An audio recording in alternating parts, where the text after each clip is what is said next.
Hi guys, it's Nathan here from BeauView Barbecue. I'm about to cook up some pork spare ribs. I'm going to go hot and fast, smoking over some applewood. Let's get started. Right, get your pork ribs out. As you can see, these are quite thick and chunky, a lot of meat on these. Get yourself a butter knife, go along the bone, should be able to get under, get your thumb under there, start just slowly working it off the bone. If you're struggling to hold onto it, grab a paper towel, but these ones are coming off real easy.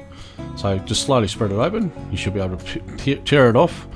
The idea of pulling this membrane off is allows the smoke to go all the way through and also puts some rub on the back, which is of course what we're going to get into. Now that you've taken the membrane off, what we're going to do is rub it down with a bit of light oil. So this is some peanut oil. It doesn't add any acrid flavours or any flavour really to the meat, so it allows the rub to stand out. So grab your rub. I'm using Lane's apple pie rub. It's quite a sweet rub. These ribs are being done for the taste of my kids. They love the sweetness of this. It's got cinnamon and all the lovely sweet spices into it. So do the front and back. So oil on both sides, rub on both sides, as thick as you wish. With this sweetness, I don't go overly heavy, but I make sure there's a little bit of a coating all over the meat. Once you've finished coating it, just let the meat sit for about 10, 15, 20 minutes on the bench. I've taken the meat straight out of the fridge. They are cold. This allows it to heat up and allows all the salts to start getting into the meat. I've got the primo here today. It's heated up to 150 degrees, 160 degrees Celsius, about 325 degrees, 320 degrees Fahrenheit. I've put in one chunk of hickory and 2 chunks of apple wood. That'll give it a little bit of sweetness and a little bit of heavier smoke at the same time. Now put them in indirectly to the flame and just let them go for the next 2 to 2.5 hours. Okay guys, it's been on there now for a good 2 hours. Let's have a look to see how they're going. Now because these are for my kids, I'm just going to do a lighter smoke than I normally would.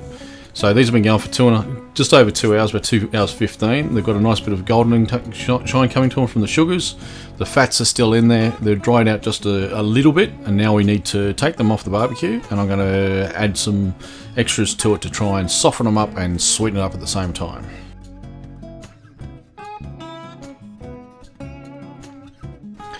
Because of how thick these are and with the bones, you need to add a few layers of foil down, not to pierce them, unless you can get your hands on some real heavy duty stuff, which I find is a little bit hard to fold at the same time. Whack down some pieces of butter, that is salted butter that I use, you can use either. Some honey and some brown sugar. Now the brown sugar has a tendency to burn depending on how hot you got the barbecue on, so you may or may not want to do it, but you've got to keep a little bit of an eye onto it. Now do this on the front and back. That'll allow the whole thing to get quite sweet and quite juicy at the same time. Then just wrap them up. Try to wrap them up fairly tight, but where those bones are, obviously they do come out and they will pierce the foil, so be a little bit gentle with it. Once you've wrapped them up, throw them back into the barbecue. Put them in the barbecue meat side down. This allows the moisture, the sugars and everything to get into the meat itself, not just the curved part of the bone that won't be touching the grill. It allows it to stew and steam in its own juices, which releases those pork fats into the juice as well. You're going to have to go back in the barbecue for probably an hour and a half. The easiest way to test when they're ready is to just grab each end and fold them, and if it feels quite flexible, then that's the time to get them off. It means that the meat's nice and soft and starting to want to pull away from the bone.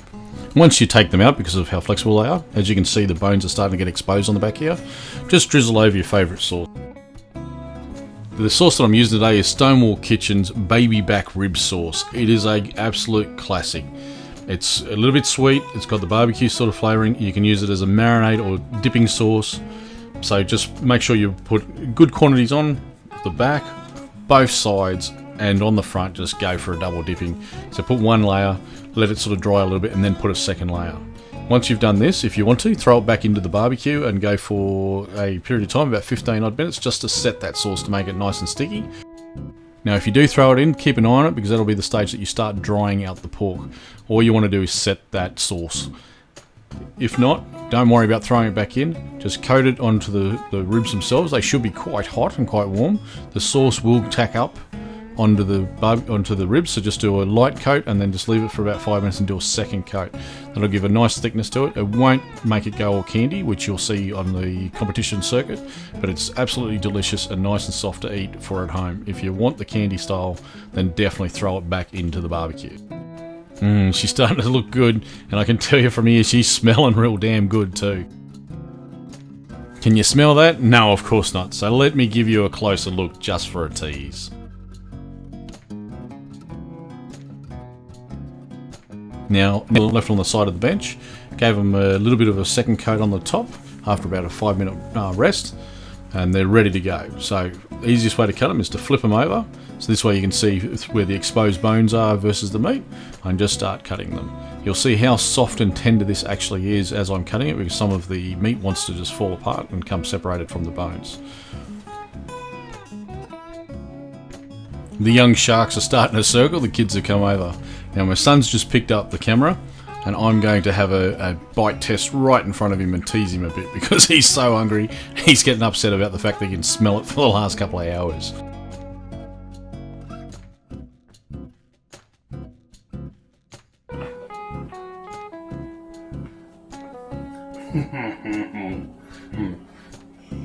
I think the cameraman wants some, doesn't he?